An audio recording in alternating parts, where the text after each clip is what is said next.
Actually நான் ஏன் இப்போது இது ஒரு ஷார்ட்ஸா ரெக்கார்ட் பண்ணி போடுறேன் அப்படின்னா 2 ரீசன் இருக்குது.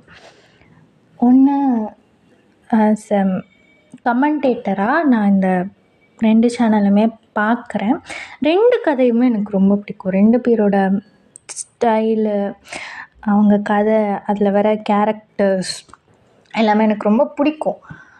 இதுக்கு முன்னாடி என் சேனலில் ஆரம்பத்துலேருந்து இருக்கிறவங்களுக்கு தெரியும். நான் வேறு ஒரு ஃபேமஸான ஒரு சேனலுக்கு நான் அவங்களுக்கு ட்ரிப்யூட் அப்படின்னு சொல்லிட்டு கூட ஒரு வீடியோ போட்டிருப்பேன். அது இப்போ வரைக்குமே நம்ம சேனலில் இருக்குது, நீங்கள் பார்க்கலாம். சரிங்களா? அதனாலே எனக்கு நிறைய சொந்தங்கள் கிடச்சிருக்கு. இப்போது ஒரு பிரச்சனை ஒன்று போயிட்டுருக்கு யூடியூப்பில். இப்போது பிரச்சனை, எனக்கு அந்த சேனல் கதைகள் பிடிக்கும், நான் இவங்களுக்கு அவங்களுக்குலாம் ஃபேவரெல்லாம் நான் பேச வரல. நான் ஒரே ஒரு விஷயம் சொல்லிடணும் அப்படின்னு நினைக்கிறேன். என்ன அப்படின்னா, வார்த்தைகள் இருக்கு இல்லையா, தயவா செஞ்சு அதை பார்த்து பேசுங்க. அப்புறம் ஒரு விஷயத்த இன்னொருத்தவங்க கிட்ட சொல்கிறதுக்கு முன்னாடி யோசித்து பேசுங்க. ஏன்னா நாம் எப்படி சொல்கிறது, ஒரு 2 பேர் ஒரு கான்வர்சேஷன் பண்ணுறதுக்கும் அவங்க பேசுனதை ஒரு 3வது ஆள் போய் இன்னொருத்தவங்க கிட்ட சொல்லும் போது ஒரு வார்த்தை இல்லை ஒரு வார்த்தை மாற்றி சொல்லுவாங்க, இல்லை அங்கே ஏதோ ஒரு மிஸ்கம்யூனிகேஷன் ஆகிடும். சரிங்களா?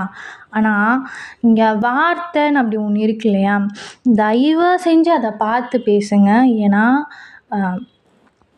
ஒரு வார்த்தை வெல்லும் ஒரு வார்த்தை கொல்லும் அப்படின்னு சொல்லுவாங்க. ஆக்சுவலி நான் ரொம்ப பெரிய ஆள்லாம் கிடையாது.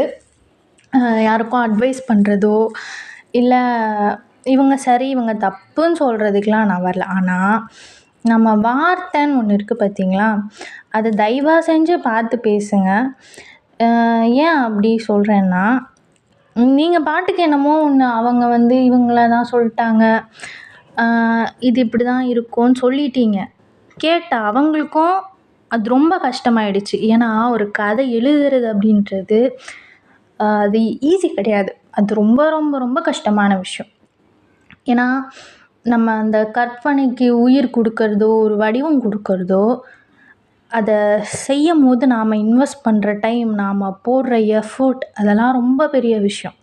சரிங்களா? அதை ஒருத்தங்க தப்பாக பேசிட்டாங்க, ஒருத்தங்க இல் ட்ரீட் பண்ணிட்டாங்க அப்படின்னா அதை கேட்குறவங்களுக்கு ரொம்ப கஷ்டம். நீங்கள் அப்படி செஞ்சுட்டாங்கன்னு இப்போ ஒருத்தவங்க மேலே பழி போடுறீங்க பார்த்தீங்களா, அவங்க அதை செய்யாமல் இருந்தால், இல்லை அது ஒரு தப்பாக கன்வே ஆயிருந்தால் உடனே கேட்காதீங்க நீங்கள் அவங்களுக்கு சப்போர்ட் பண்ண. நான் யாருக்கும் சப்போர்ட் பண்ணல. அந்த கமெண்ட் செக்ஷன் பார்த்தேன், நானும் பார்த்தேன். அந்த வார்த்தைகள் அந்த பொண்ணை உண்மையிலே காயப்படுத்திடுச்சு. இன்னொன்று,